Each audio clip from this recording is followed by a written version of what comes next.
नमस्कार मित्रांनो, आज मी तुम्हाला सांगणार आहे अशी एक भीषण सत्यकथा जी काळी विद्या करणी आणि तिच्या उलट्या परिणामांवर आधारित आहे।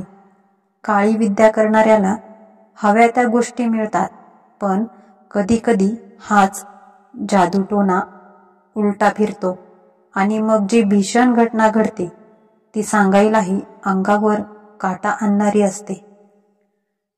आजच्या कथेचे नाव आहे काळी विद्येचा उलटा परिणाम। ही गोष्ट सांगितली आहे औरंगाबाद जिल्ह्यातील पांडुरंग मोरे यांनी।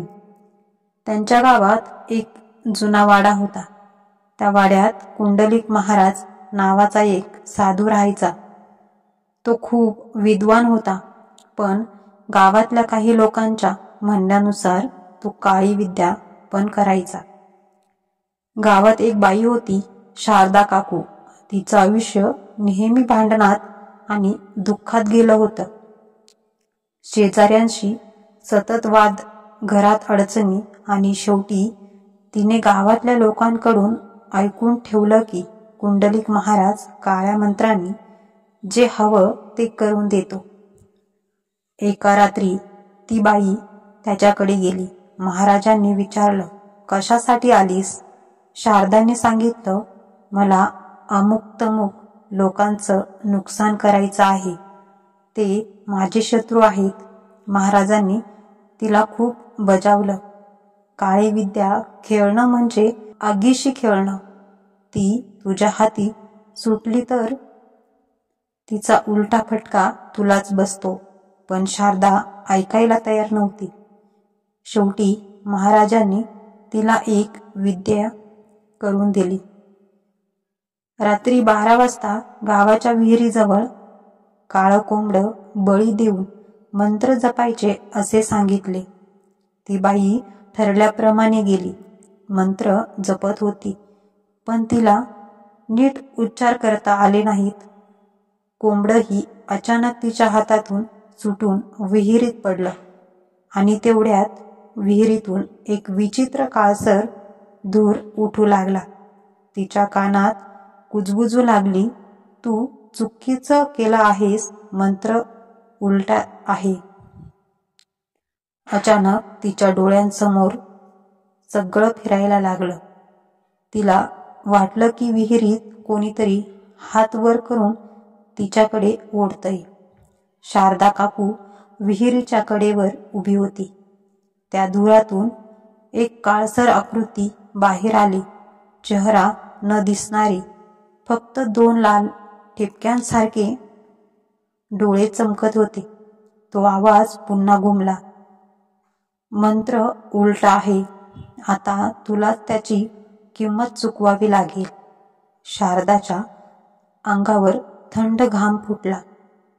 तिने धावत घरी पोहोचायचा प्रयत्न केला, पण पाय जमिनीला जड झाले होते।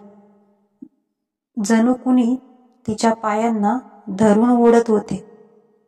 कशीबशी घरी पोहोचली, पण त्या दिवसांनंतर तिचं आयुष्य बदललं। पहिल्या रात्रीपासूनच तिला घरात विचित्र आवाज ऐकू यायला लागले। भिंतींवर ठकठक, अंगणात बुटांचे आवाज आणि स्वयंपाकघरात भांडी आपोआप आपटायला लागायची। गावातील लोक म्हणू लागले, शारदा काकूच्या घरी करणी परतले आहे, आता ही बाई सुटणार नाही। शारदा घाबरली। दुसऱ्या दिवशी ती धावत कुंडलिक महाराजांकडे गेली। त्यांनी तिला पाहताच सांगितलं, मी तुला सावध केलं होतं, काळ्या मंत्रांचा उलटा परिणाम झाला आहे। तो मंत्र तुझ्याच घरात वस्ती करून बसला आहे, त्याला थांबवणं आता अवघड आहे। काकू रडू लागली। महाराज म्हणाले, दर रात्री तुला जाणवणारा आवाज तो फक्त सुरुवात आहे, खरी भीती अजून बाकी आहे। त्या रात्री शारदा काकू घरी एकटीच होती। विजा चमकत होत्या, पाऊस सुरू होता। घरातल्या कुपीतला दिवा अचानक विझला। अंधारात तिला पावलं ऐकू आली, ठक ठक ठक, पण घरात दुसरा कोणीच नव्हता. ती भीतीने थरथरत कोपऱ्यात बसली. अचानक तिच्या डोळ्यांसमोर एक उंच सावली उभी राहिली. त्या सावलीने कुजबुजत म्हटलं, तू मला बोलवलं होतंस, आता मी तुझ्याच रक्ताने तृप्त होईन. शारदा किंचाळली, पण आवाज बाहेर गेला नाही. जणू तिचा गळाच दाबला गेला होता. त्या क्षणांपासून रोज रात्री तिच्या अंगावर ओरखडे उमटू लागली. कधी तिचं केसांनी खेचलं जाई, कधी तिच्या कानाशी कोणीतरी हसल्यासारखं वाटे. गावकऱ्यांनी पाहिलं की शारदा दिवसेंदिवस कृश पांढरी शुभ्र होत चालली आहे.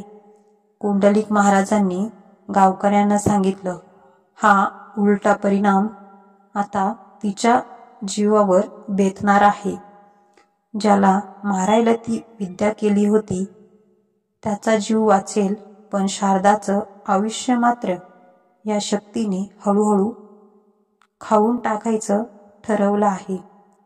गावकऱ्यांना शंका यायची की रात्री तिच्या घरातून स्त्रियांचे रडण्याचे आवाज येतात. कधी खिडकीतून पाहिलं तर तिला कुणीतरी अदृश्य हाताने ओढून जमिनीवर फेकलेलं दिसायचं. शारदा काकूंची शेवटची रात्र आली. तो अमावस्येचा दिवस होता. गावात दिवे लावले गेले, पण तिच्या घराभोवती मात्र अंधार दाटलेला होता. गावकरी म्हणत होते, आज काहीतरी होणार आहे. तिचं घर पाहिलं की अंगावर काटा येतो. मध्यरात्रीच्या सुमारास अचानक शारदाच्या घरातून भीषण किंचाळी ऐकू आली. गावकरी धावत गेले, पण दार आतून बंद होतं. खिडकीतून डोकावून पाहिलं तर दृश्य पाहून सगळ्यांचा थरकाप उडाला. शारदा हवेत लोंबकळत होती, जणू कुणीतरी अदृश्य हाताने तिला पकडलं होतं. तिच्या गळ्याभोवती काळ्या दोऱ्याचा फास घट्ट होत चालला होता. तिच्या डोळ्यांतून रक्त यायला लागलं. तोंडातून शब्द निघत नव्हते, फक्त कर कर असा आवाज. दार उघडून लोक आत गेले तेव्हा ती जोरात जमिनीवर आपटली. पण थरारक गोष्ट म्हणजे तिच्या अंगावर कुठेही धक्का लागलेला नव्हता. तरी शरीरावर ओरखड्याचे आणि फटक्यांचे डाग होते. जणू तिला अदृश्य चापकाने मारलं गेलं होतं. कुंडलिक महाराज तिथे पोहोचले. त्यांनी हात जोडून फक्त एवढंच म्हटलं, ही काळी विद्या खेळण्याची शिक्षा आहे. मंत्र उलटला म्हणून तिचा अंत अशा रीतीने ठरला होता. जे कोणी काळी विद्या करतात त्यांना शेवटी स्वतःच्याच पापाचा फटका बसतो. त्या रात्रीनंतर गावातल्या लोकांनी कधीही करणी काळी विद्या किंवा मंत्र याकडे डोकावलं नाही. शारदाच्या घराला लोकांनी कायमचं शापित मानलं. आजही ते घर रिकामं आहे आणि म्हणतात, रात्री गेलं की तिथून अजूनही शारदाच्या रडण्याचा आवाज येतो. मित्रांनो, ही होती काळी विद्येचा उलटा परिणाम. ही भयानक सत्यकथा. काळी विद्या करणी आणि भुताटकी या गोष्टींशी खेळणं किती धोकादायक असतं हे तुम्ही या कथेतून पाहिलंच. जर कथा आवडली असेल तर नक्कीच लाईक करा, तुमच्या मित्रमैत्रिणींना शेअर करा आणि अजून अशाच थरारक व भयकथा ऐकण्यासाठी भूतांच्या दुनियेत या चॅनलला सबस्क्राईब करायला विसरू नका. धन्यवाद.